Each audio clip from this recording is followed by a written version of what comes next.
Okay, let's first look at just the parts of the guitar. You need to know in general the parts of the guitar just so you know what you're doing and when I call out certain strings or certain frets that you'll know what I mean. First of all, this is the body or the base of the guitar. This is where you see the cutout hole. This is what's called the neck of the guitar. Each of these little knobs you see for each of what they do is tighten and loosen one of each string, so that way you get the guitar in tune. So these are what's called your tuning knobs. Okay, up and down the neck of the guitar you have these little squares, these sections that you see. Each one of these are what's called a fret, F-R-E-T, a fret. So this will be your first fret, this will be your second fret, third, fourth, fifth, sixth, seventh, and so forth. Also, if you'll notice on top of the guitar, you'll be able to see most of the guitars have a dot on the third fret, a dot on the fifth, a dot on the seventh, a dot on the ninth, and 2 on the 12th. And that's just kind of so when you're looking down the guitar, you can know where your fingers are going. So each of these squares is what's called a fret. As far as the string names, the way that I will tell you throughout the lesson, this is string 1, 2, 3, 4, 5, 6. So you start from the bottom and go up. 1, 2, 3, 4, 5, 6. So if I said, for example, first string, first fret, the first string's the bottom, and you press the first fret.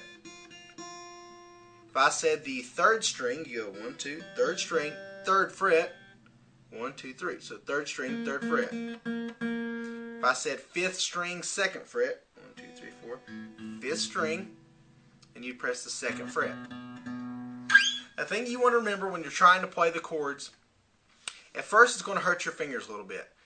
After a few days of practice, your fingers will become calloused and hardened at the end, and it won't bother you as much anymore, but you can expect those first few days to have your fingers bother you. When playing chords, you're basically pressing the strings in different positions and different frets, and they form what's called a chord.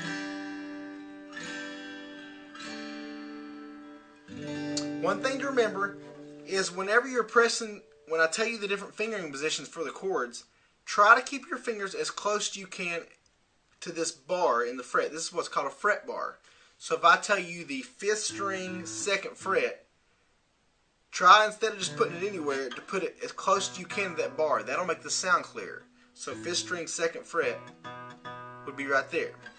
So again, this is all just basic knowledge of the guitar. So in the future, when I tell you different things, you'll be able to know what I'm talking about. If you need to know the string names for tuning reasons or in the future, E, A, D, G, B, E.